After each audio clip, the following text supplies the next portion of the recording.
All right, next up we have Alan, who's talking to us about Hangar 7 and the ATAIU. Wait, don't run away. Okay. Come up here and take it away, I'd say. Are we good to go? Yeah.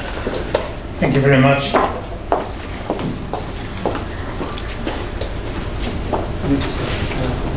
We've all got experience, I think, in organisations, and we come across 3, 4 and 5 letter acronyms. So there's the 5-letter acronym, the Allied Technical Air Intelligence Unit, and Hangar 7. For those who are going to be out at Eagle Farm on Monday, we'll be able to stand in basically exactly where that position, where that photo was taken. That photo, we'll get back to that photo. No. We'll get back to that photo a little bit later. But I can tell you that that photo is when that aircraft was pulled out or first rebuilt. That is actually just after it was rebuilt. There's a little trick you can start to use when you're doing some research. For ground operations, for taxiing operations, when they're doing the initial trials, they were using the original Japanese tyres. The original Japanese tyres were smooth. They were badly worn as a result of being exposed to the tropics. A little bit later on I'll get into this detail. And so they were replaced by Allied tyres, which were treaded. So ATIU, they played a crucial role in intelligence gathering and in information dissemination. You do have to stick near the microphone. Thank you. Thank you very much. One of the critical things associated with the war in the Pacific was the strategy to win the air war. What happened initially was that the Allies were surprised at the quality and the effectiveness of the Japanese aircraft. They were not expecting them to be as good as they were. So the strategy to win the air war was, as you can see there, to determine the use of Allied heavier aircraft and to make them have some tactics which would operate against the Japanese Zeros. Zeros, by the way, is another term I'll get to a little bit later on, because the reality is that that became a very generic term. One of the other elements to win the air war, as you can see there as well, is to determine design criteria for a new generation of Allied aircraft to be superior to either existing or to any potential new aircraft. Determine production locations of aircraft and component manufacturing. Obviously, as you can see, targets for bombing, and determine metallurgical constituents of critical aircraft components. That, by the way, was done in Eagle Street in Brisbane. We'll get back to that a little later. ATIU activities. They got involved in the location and recovery of aircraft. I'm not going to read all of that. You probably are already reading it way ahead of me. Also involved in identification and evaluation of the aircraft and in testing and analysis. Aircraft were rebuilt at Eagle Farm at Hangar 7. And once again, to make the comment, Hangar 7 still exists, and we'll be looking through that on Monday. They also, ATIU, I'm going to use that term rather than TIU or some of the other 2, 3-letter or 4-letter acronyms, because it becomes a little bit confusing. So they developed a code name system. They also developed recognition charts, photographs, etc., as you can see. That was to aid in, obviously, identification of the aircraft and to make defence easier, and also reporting of interactions easier. And material analysis, that's what I mentioned a little bit earlier, that occurred in 76 Eagle Street at the Royal Assurance Building in Eagle Street. The origins of ATIU were when General Douglas MacArthur, when he was down in Melbourne, the original setup of his headquarters was he directed the Director of Intelligence to take complete charge of all enemy crashed or captured aircraft or personnel. What I'm going to focus on are those, as you can see, those 4 dot points: the MacArthur Southwest Pacific Code system, jam tinning. The aircraft that were built or rebuilt or reassembled, I'm being a bit pedantic with that particular language, so my apologies, because some were just reassembled from ones that have been previously built in the Philippines, and also some links. So what I want to try and do is also draw across some practical implications to what actually occurred at Hangar 7 and rebuilding these aircraft, because both the number 1 wing, that's the RAAF wing, which was defending Darwin, 3 squadrons up there, and the USAAF. I use the USAAF because that's what it was, the United States Army Air Force. The USAF didn't come into being until 1947, so the 348th Fighter Group and the 475th Fighter Group. 348th was P-47s, biggest single-engine fighter of the war, something like about, by the way, 3 times the weight of a Japanese Zero. And the 475th Fighter Group, which was comprised completely of Lightnings, twin-engined Lightnings. These were the aircraft that were mentioned a little bit earlier with regard to the downing of Admiral Yamamoto and in Operation Vengeance. You've seen this photo before. I thought I was going to zero in on, and excuse the pun, zero in on the location of the Southwest Pacific area. So once again, the Southwest Pacific. These are some of the locations that I'll be mentioning. I'll start at the bottom down here, which was Melbourne and Laverton. Obviously Brisbane, where we are, Townsville, Darwin, Melville Island, and then we'll go zero in on these areas, which are Moreton Bay, Cape Rodney, Port Moresby. That red line, by the way, is basically the Kokoda track. The green dot is Buna, and it was mentioned a little bit earlier this morning as well. That's a critical location for the recovery of the first group of aircraft from that were brought down to Brisbane. The yellow dot is around Lae, which is where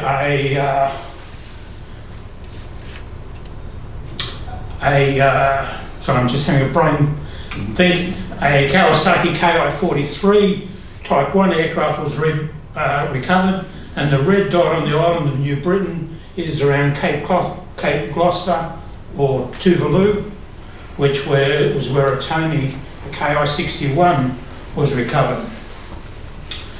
Melville Island, this aircraft, as you can see up there as well, was the first aircraft that was recovered, first intact Zero that was recovered by the Allies in the Second World War.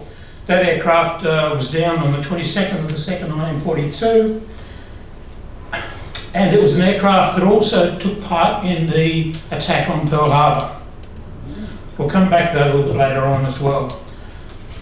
The second one I've also referred to when I mentioned Cape Rodney is this particular aircraft. I'll just direct your attention to this photo at the moment. It's obviously been repositioned. It was shot down, and when it was asked to be recovered, they sent some people along. Yes, please recover it, bring it back to Port Moresby. So they recovered it, but they were untrained. And what they did was they used axes to cut the wings off to fit it on the back of a truck.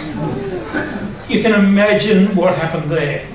Now, the other thing that also used to happen, and we'll come back to this a couple of times in other photos, is down Japanese aircraft, civilians or whoever would come along and go, hey, let me take some of the stuff off this aircraft. This is great. I'll stuff it in my, under the bed or whatever. That information was very, very important from intelligence gathering and interpretive purposes, so we'll come back to that a little bit later. This here is a photo taken in 1942, as you can see from Eagle Farm, when they're looking at the wrecked aircraft. That aircraft was deemed to be not practically useful, but the reason I've written canopy up there is because that canopy, from my research, it was used in the rebuilt A6M3 Type 32 aircraft that was in that first photo. I'll come back to this photo as well a little bit later on because it also indicates something else that was happening as far as public relations were concerned.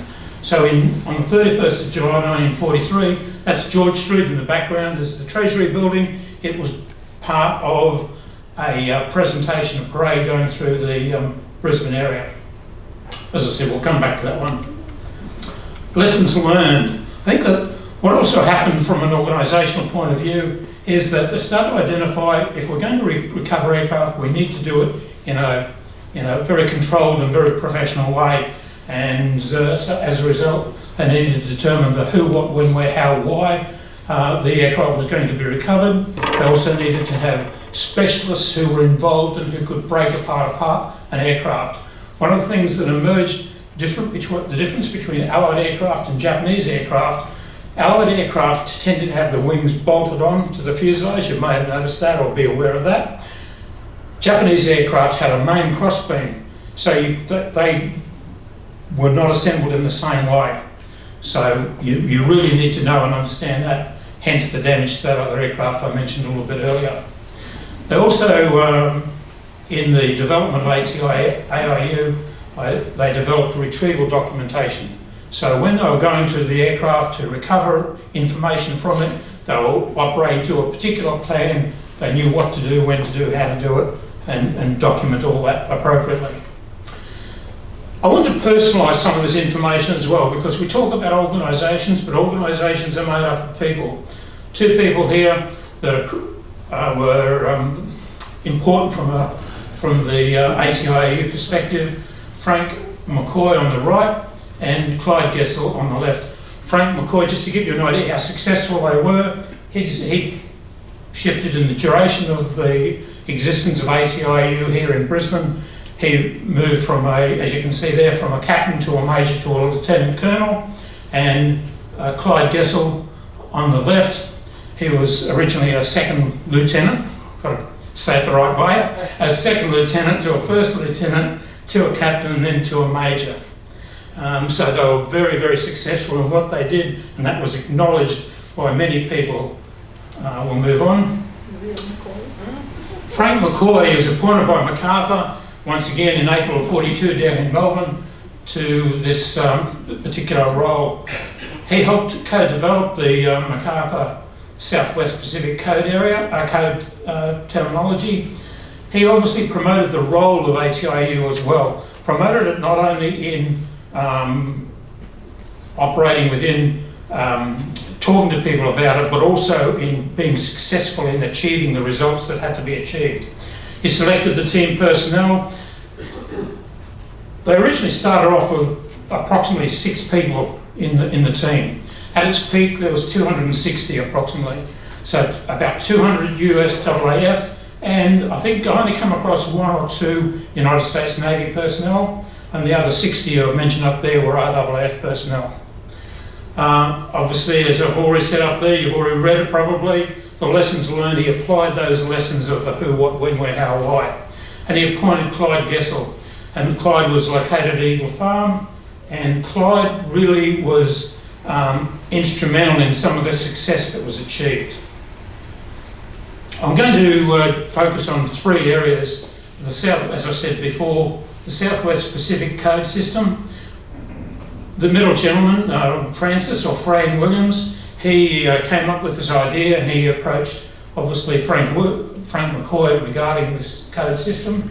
I haven't been able to find at the moment, as you can see, that's the reason for the silhouette. Haven't been able to find a photo of Corporal Grattan as yet. The code system. I've already mentioned things like, and the model off the back, for example, if you've noticed it as well, it's a Mitsubishi A6 M3 Type 3.2. Or is it easy to call it a ham? Or a hap? Or a Zeke?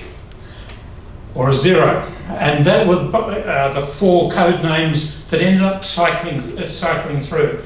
There's a funny story about the hap. Hap Arnold, General Hap Arnold. He was originally told that ATIU had chosen HAP as the terminology. He wasn't very happy about his name being associated with a Japanese aircraft, so they changed it to HAMP. The reason that they originally had the HAMP terminology is they didn't realise that it actually was a sub-variant of the A6M3 system. But anyway, the code system made reporting of aircraft much, much easier. And it was accepted by the Allies, as you can see there, and well and truly in use by the end of 1942. Recognition documentation, this was something that actually took place throughout the war. They were continually looking at the information that they were gathering as a result of examination of wrecks and continually updating that particular information.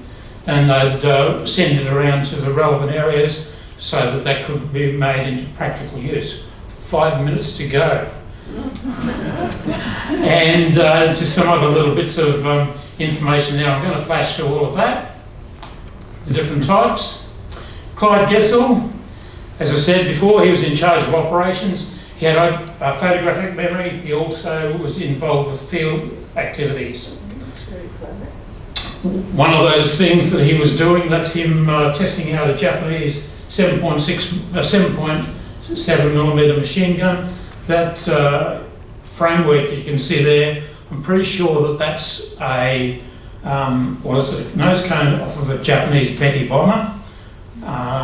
And I think that that could have been the Betty bomber that Squadron Leader Creswell downed at Kuljimpa in November of 1942.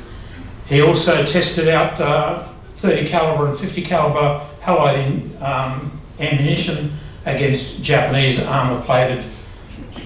Armour plating is a very loose terminology. It probably was more psychological purposes for the pilots rather than providing any reality in protection for the pilots. The jam tinning across all the aircraft were nameplates or data plates, and the data plates were collected by ATIU personnel, and then they were interpreted to identify things such as production rates, production locations, etc. That gives you an example of some of the individual component data plates that would have been in an aircraft. By the end of the war, over 6,600 data plates had been collected. That's physical data plates. They would also take photographs and do rubbings of the data plates as well. Once again, to try and protect the integrity of the wrecks or the aircraft that have been captured, they put a restriction in as to what could and who could approach those particular aircraft. Very quickly, Hangar 7, this terminology XJ, they labelled the aircraft, and there were 3 aircraft that were rebuilt at Hangar 7, XJ 001, 2 and 3. The first one, as I've already said, was a A6M3 Type 3-2. The others are Nakajima and the Kawasaki. That particular first one, as you can see there, was recovered at Buna, so a little bit earlier today there was a comment made about the fighting at Buna. It's been called a green hell with the fighting at Buna, but finally the aerodrome was taken, and the aircraft, or actually something like about 13 aircraft were on the site, and about 5 of those aircraft were then selected and parts recovered from them to then transport down here to Brisbane to be rebuilt at Hangar 7, and they were rebuilt over a period of about 5-6 months, and then they were flown, as you can see, for a short period of time before it ended up, the aircraft was put onto the Copiague. So it was flown up to Townsville and put on the USS Copiague, one of those escort carriers you've already heard about, and it was taken over to the United States for further testing. To give you an idea of the kind of fighting that existed, that's the airport, a photograph, a recon photo taken on the 12th of December, and gives you some idea of what it must have been like around there, and also to give you an idea of the condition of the aircraft that were recovered, or the bits of aircraft that were recovered. Some troops who must have actually used the recognition information, because they said, oh, it's a new type of zero with square wings. That actually helped to identify the Type 32 A6M3. Squadron Leader Norm Clapson, I'll take you down to one of the layers of the RWF in this particular case. That's a photo which looks a bit like a criminal photo, doesn't it? Once again, that's out of the National Archives, and that's his mention in dispatches citation. But I'll read it because we'll put it up there, because that gives a pretty good idea of the kind of conditions that they were facing and that they were, when they were dealing with recovery of the aircraft. It was not only were they recovering the aircraft, which may have been damaged, there were bomb craters around the place, but they were also potentially under fire because it was still sometimes active scenes. As a matter of fact, at one particular point, we talk about occupational health and safety today. At one particular point, Norm Clapson slipped and fell and broke his collarbone and his arm in the recovery process. This gives an idea of the damage of the condition of the aircraft when they were recovered at Buna, and when they've been physically recovered as well. Some of the equipment that they jury-rigged, they only had a jeep and a trailer and a Chev truck that was originally a Japanese truck, to get the parts down to the barge, where they physically loaded them onto the barge.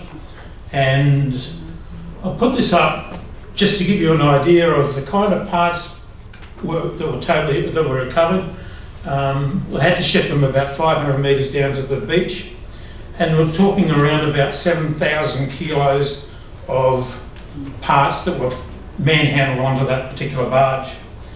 And the barge, there's a bit of a story associated with that as well. They loaded it onto a barge. That particular night a storm came up. The barge actually sank. A couple of the engines fell into the water. They had to recover those out of the water, had to go and get another barge. They then loaded it onto, as you can see there, the barge and moved it down to a bay further down, and the coastline, and then onto the Larrimah, then down to Moreton Bay, onto the Liberty ship, the Stephen Johnson Field, which had its own story as well, near miss of bombs and goodness knows what else that were happening in Moreton Bay, where it came down to Brisbane. And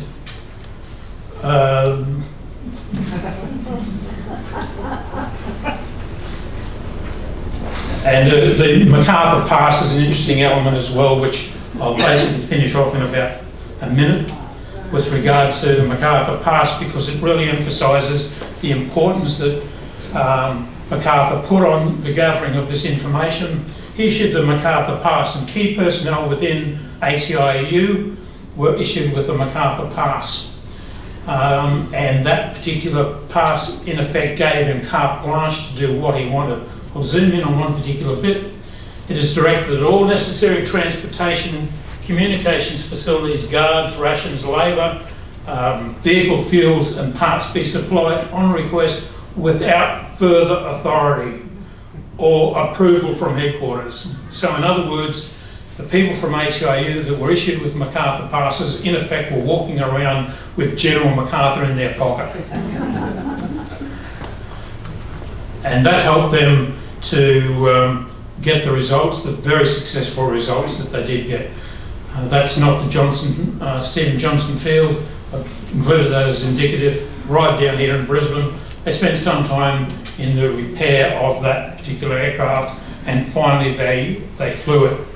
And the flying of that particular aircraft, as well as those two others that I mentioned earlier, the Oscar and the Tony, provided valuable data and information to develop and identify the strengths and weaknesses of the Japanese aircraft, and to develop tactics to employ for the Allied air forces to use against them, such as a terminology that was used, which was boom and zoom, which is to be up high and dive down onto the Japanese aircraft, and also identified weaknesses of the Japanese aircraft. Their construction, they didn't have self-sealing fuel tanks, so that was a critical failing. The Japanese had in the building of aircraft had a different philosophy for the construction of those aircraft. I think we're out of time. I'm sorry. Yes. I have to cut in. Yep. Thank you very much.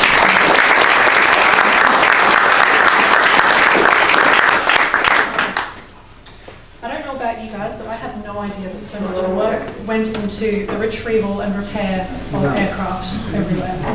So for our final speaker today, we have Dr. Richard Walding, and I'll just pull up his PowerPoint. Here we go. Yes, brilliant. Off you go. Right, thank you everyone. I'm just going to talk about the naval operations, mainly about the defences in Moreton Bay during World War II. And I'll start with, about 30 years ago, I was walking along the beach at Bribie. Now, for those of you who aren't locals, this is Bribie. It's looking south. It's part of Moreton Bay. It's about 100 kilometres north of here. And it's looking south towards Brisbane, basically. You can see down in the background, there'll be Sandgate and Redcliffe and so on. But I was walking along there and I found all this cable. You can see it on the beach there. There's a few lines of cable on the beach. And I didn't know what that was for. I just walked past it. But there's a building nearby and it had a sign in it that said this cable was used to detect submarines in World War II. Now, I'm a physics teacher. And I thought, how on earth does a piece of cable detect a submarine? It didn't make any sense to me. So I started researching it, and well, before that, I thought, well, I'm going to get some of this cable. So I got a hacksaw and grabbed a big chunk of this cable. Now, you might think, well, this is an artifact. It should be, it should be kept in a museum, or it should. But this cable was actually sold as scrap during the end of World War II. So they have tractors going along there, ripping it all out and selling it for scrap. So I had no qualms. The council didn't want it, and they were trying to get rid of it. So I cut some big chunks out of it. And what was interesting, oops, wrong way. What was interesting, well, that's just a close-up of it on the ground. But when I cut it open, you can see there's a little sign inside on some tags that said basically the year it was made, 1940, I think. Yeah, 1940. And the manufacturer in London, where it was done. So that sort of proved that it was used during World War II.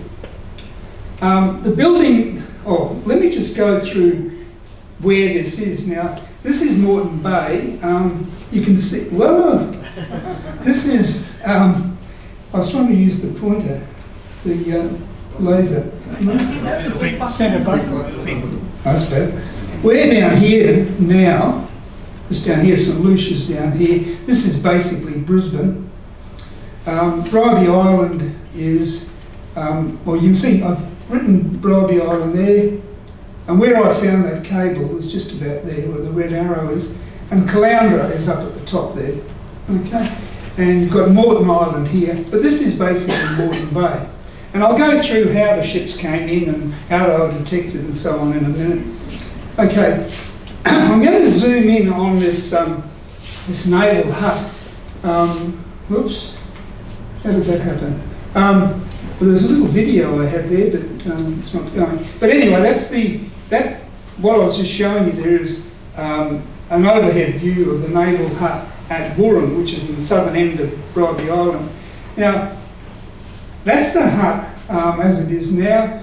A few little bits and pieces. That's the officer's toilet there. That's the wireless telegraphy room. This is the lookout. That's where the officer was with binoculars or a telescope.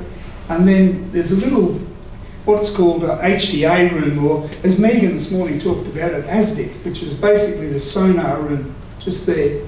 Okay, so what I want to now do is have a look a little bit more at what was happening on Bribie and what happens in Moreton Bay. So this is looking north now. This is the same area, but looking north, and back up there is Caloundra. Right? So the ships had come into Caloundra and then come down past Bribie. Let me just have a look at basically what was going on as far as the shipping goes in Moreton Bay. So ships had come in here, okay, towards Caloundra. There's a port wall signal station there, and the ships would radio to Caloundra to identify themselves, and they'd be given the okay. And they'd come down here, and I've mentioned some parts, or you can see the blue line goes down here. That's the channel. There's a couple of little subsidiary channels here, but there's the main channel down through here and into the port of Brisbane. Okay, so that's the area that had to be defended, because basically you're trying to keep enemy out of Brisbane, at the port of Brisbane, so you had to somehow make sure they didn't get through all of that. Okay, you've seen that photo many, many times, but basically for a while, Brisbane was the biggest US submarine base in the world, and that includes mainland USA. There were, like many of you have heard this morning, there was something like 79 operations out of Brisbane using from the submarines. There's the 6 submarines. Now one of those was had some success, but all of those were detected by the naval stations throughout Moreton Bay. And when you read the logs of those stations, you can see US sub number so-and-so came through at a certain time, and then the next sub. On one particular day, there were 6 of them came through, and there's the tender in the background. Now let's get back to this, and we'll have a look at all the bits and pieces that make up the defences of Moreton Bay. Okay, so across there was a thing called indicator loops. Now this cable that I'm holding is a part of that indicator loop setup. Okay, now so basically it was just a cable across the seafloor, and here's that's some of the cable that was on the seafloor. The other cable I was holding up was the land cables, but this is the cable that was underwater. Okay, so they're called indicator loops, and I'll show you what they are in a minute. There's that hut I was telling you about, the loop hut with the sonar window there and the officers lookout there. Okay, the cables actually went in a trench down the beach from there. Okay, so that was taken probably 30 years ago. That was the original photo I had when I first looked up this stuff. Now at the time I couldn't Google what it was about because Google didn't exist. But this is pre-Google. So there were things called Lycos and web crawler and stuff we used on the internet to find out what was going on. But there's nothing there, nothing about indicator loops on the internet. Okay, there's a lot now, a lot of my stuff now. But I managed to get in contact with the officer who was in that station during World War II. And I talked to him about what was happening and how it worked. And he gave me some clues. And I finally, the archives in London revealed a lot of what was happening, and the archives in Melbourne. But I interviewed probably about 20 of the sailors that were in that hut. Now they're all dead, of course. This is 30 years ago I did it, and the interviews, but they told me a lot. Okay, you can see it's corroding. Like all of these buildings, they really suffer with the weather. The concrete actually was really high-class concrete. They used fresh water for the concrete. You think they just used salty old water, but they used fresh water. And the testing recently was showing that it's really high-quality concrete, but you can see the iron inside's rusting and splitting everything. Now that's the loop cable. This is the cable that was underwater, and what you'll notice is, I don't know if you can see, but that's actually lead. So that's 100% pure lead. I had that tested by a laboratory, and it came back as greater than 99.99% lead. Okay, so even during 1940 manufacturing, this is manufactured in Britain, really high quality. And you've got all these, there's the copper wires, and you've got all these linen strings and jute and stuff dipped in tar and various bits and pieces. Then you've got this armour wire on the outside to protect it. Now that armour wire is around the outside. It's actually lead coated. Now you might be able to see there's a lead coating around each wire. This stuff in the middle here, that's all lead, 100% lead, and there's the copper conductors in the middle, and the rest of it's either rubber or jute or hemp or stuff like that, covered in bitumen. Okay, now when I cut this one open, this is the underwater one, I found a similar sort of thing, the name tag showing that was actually made in 1940 in London. Okay, so now the question that got me was, how does a submarine get detected by a piece of wire? What I didn't realise at the time was that submarines are basically just floating magnets.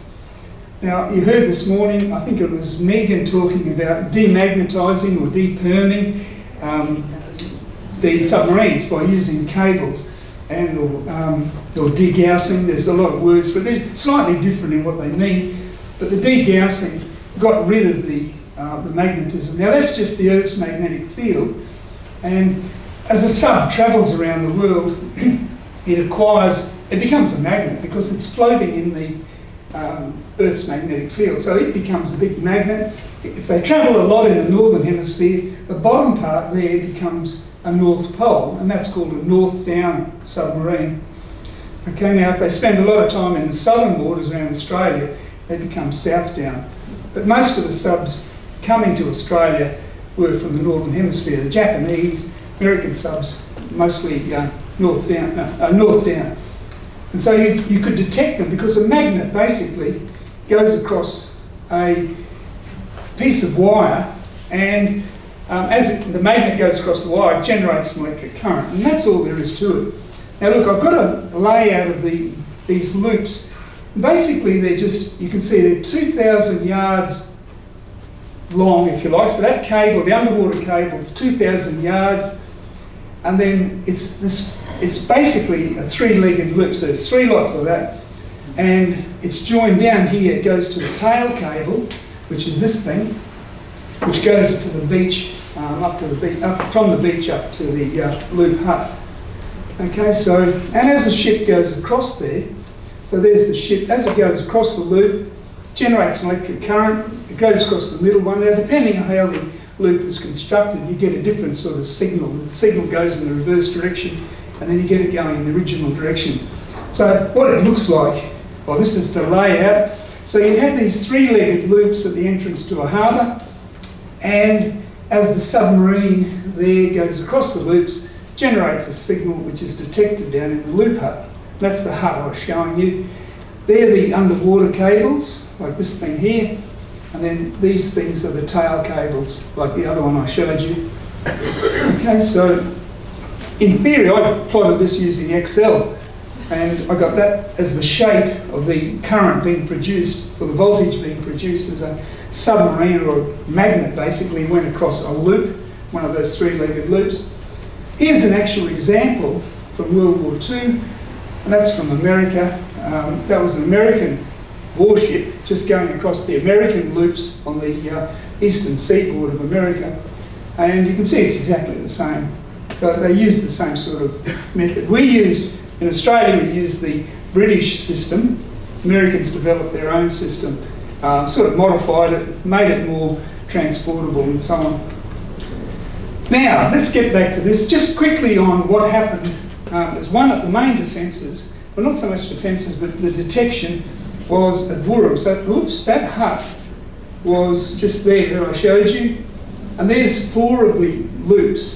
Now, they're all about 3 or 4 kilometres in length and about a couple of 100 metres wide. So there are four of them. And one hut on Woorong, the southern end of Bribie. One I showed you controlled 3 of them, or looked after 3. And there's one here at Corregidor Point on Moreton Island, looked after just a single loop. Now, interestingly enough, the hut that was here on the RAN, Royal Australian Navy number 7 hut on the Corregidor Point.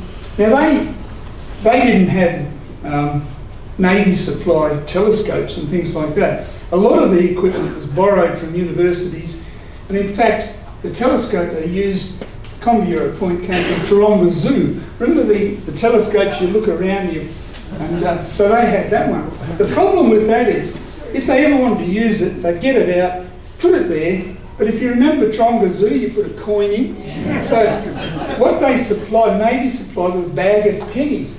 So when they wanted to detect, look at a submarine or looking at some ship going past, they'd get a coin, put it in, and it only lasted for a minute or so. So they have to keep feeding it in, and they'd come out the bottom. and they just keep circulating these comments. Anyway, that was that. This is the galvanometer part. Now I bought this one. This is the same thing. That's the galvanometer which which detected the signal, the electrical signal. And this is a little mirror galvanometer. You talk about artefacts getting destroyed, such as the ceremonial sword. There are only about 20 of these in Australia at the end of the war. They were used, there were 4 used at Brisbane, and they were used at other places around Australia, in Manly, in Sydney Harbour and so on. At the end of the war, they were all asked to go back to Garden Island, the naval base in Sydney, and no one knew what to do with them, so they used them as landfill. So at Garden Island, there's 20 of these integrators or galvanometers under the cement in Garden Island. Oh, 5 minutes to go. Okay, that's just set up as it would have been in Brisbane, okay, with recorders and galvanometers and so on. Okay, let's quickly go through all the other bits and pieces. There were guns down at, I mean, it's all right, very well to detect submarines and ships. But you've got to do something about them. So if they were the enemy, you had guns here at Cowan, and that's what it looks like today. These are all falling apart. You can go and visit all these things if you like. That's worse than that now. That was taken a few years ago. That's getting worse and worse as time goes by. Eventually the council will demolish those because they can't, they're too unsafe. So you've got the guns, you've got more guns at the top, which was Fort Bridie. Okay, that's even worse. You heard, I think David this morning was talking about one of the searchlight emplacements is now out to sea, basically. That was the original gun that was taken a few years ago. That's the southern gun. There were 2 guns there. And there's a whole lot of guns and mine control huts and all sorts of things along Fort Bridie. If you're ever up that way, you can go and visit all that stuff. There's the hut David showed this morning. That's one of the searchlight control towers. And that's it. About a year ago, and that's been taken away in trucks now, so that doesn't exist anymore. That's the gun platform from Bridie, and that'll be demolished pretty soon. Okay, some other places. There's guns down here at the bottom at Fort Rouse. That's on the ocean side of Moreton Island. And there's a bit of the circular sort of support for the guns. That's what the gun looked like. They were French 155mm guns from World War I, and the Americans had a lot of those, and they were lending them out to Australia to defend a lot of these ports. Okay, we've also got more guns at the southern end of Bridie, and that's taken about 30 years ago. That's all demolished. There it is there, falling into the sea. And we've got more guns at the northern end of Conbureau Point of Moreton Island. That's what it looked like. Bit of camouflage netting around it. Again, they're the 155mm guns. What else have we got? Mines. Now this is the main part. Mines were at the northern end up near Fort Bridie. Now there's the mine control hut. It's all underground. These are all locked up now, you can't get in, but at the time I could just walk into those. And this is the way they work.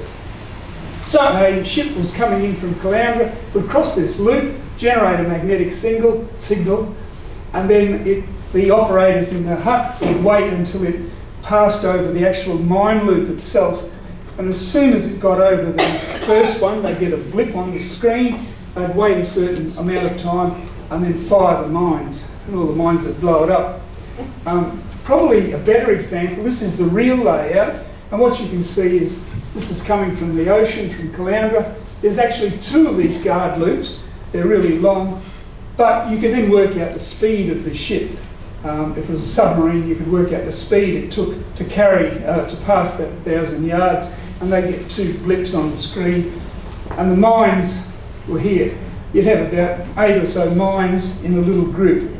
Now, because you wouldn't know where the ship was coming through, but you'd wait until you hit one of these mines, you get a signal on the little screen, and you could detonate the mines. That's the mine control hut these days. And there's a southern one there as well. And that's the northern gun, Bridie. Thank you. And we're just about, oh, there's more mines at Tangalooma. That's basically all gone now. That was that's the mines at Cowan, I should say. That's still there, that's the little underground hut. But there's mines a little bit to the south of that, Tangalooma. They had a mine control station there. That's all gone now. That's all part of the tourist, the Tangalooma resort. And there's still some underwater pylons and so on there. Okay, so that's basically an overview of the defences, and I've just got them all listed there. There were a few other naval installations around. There were these where the boats were kept, some training facilities, and there were some PE, photoelectric things here. There were booms, and I heard someone this morning talk about the booms, and there's a lot of the other Royal Navy stations there, but the main ones, the defensive ones, are all the ones I've listed. Questions I usually get asked are, where else in the world were there? And they're all over the place, but in Australia it's mainly in Sydney and then in Brisbane. Did the Loops ever detect an enemy submarine? Probably once or twice in the war. This cable actually came from Haifa in Israel. So I've got a colleague who is a scuba diver, he's a professor at the University of Haifa. He dug that up. But that's a British cable used off Israel during World War II, and they detected a Italian submarine, mini sub, and that was demolished. Did the Germans or Japanese ever detect it? No, ever make it? They never bothered with it. They were more on the offence. They didn't try and defend their own harbours. And who invented the indicator loop? I won't talk about that, but it was a Scottish professor. Okay, that's all from me. So thank you very much.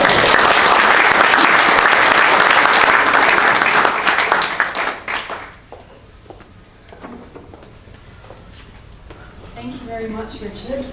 As a kid, I remember playing in and around some of these deserted buildings on Bribey. So this was a flash to the past. Yeah. Oh, good. Yeah. So I'll open the floor for questions. Again, just stick your hand up and please kind of yell. Yes. I'm wondering, Richard, what put the loops in place? Okay. On the... Like I was saying, these are lead loaded, they're called, and so they're quite flexible. It doesn't really show here, but the lead helps them, because lead is also soft. They follow the contour of the seabed, so they sit on the seabed. Eventually they get covered in sand, a bit of coral and stuff. If they're pulled a bit too tight, they rub against the seabed and they break, and you get what's called a sea cell. So it becomes a battery in itself. So basically it's just the weight of them. Yep, thank you. At the back. Richard, I've been going to Corregidor Island for a long time, and I've always wondered what is the significance of Rouse battery? It's pointing in the wrong direction. Which battery? The Rouse battery. Rouse? Yeah. Yeah, Rouse pointed outwards. It also defended Rouse Channel, which is at the southern end of Moreton Island.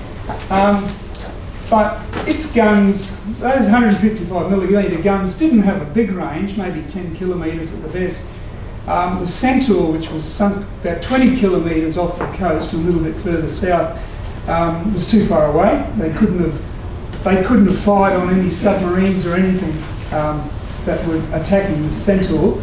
But at Rouse Battery, they did actually see the flash of light when the Centaur went down.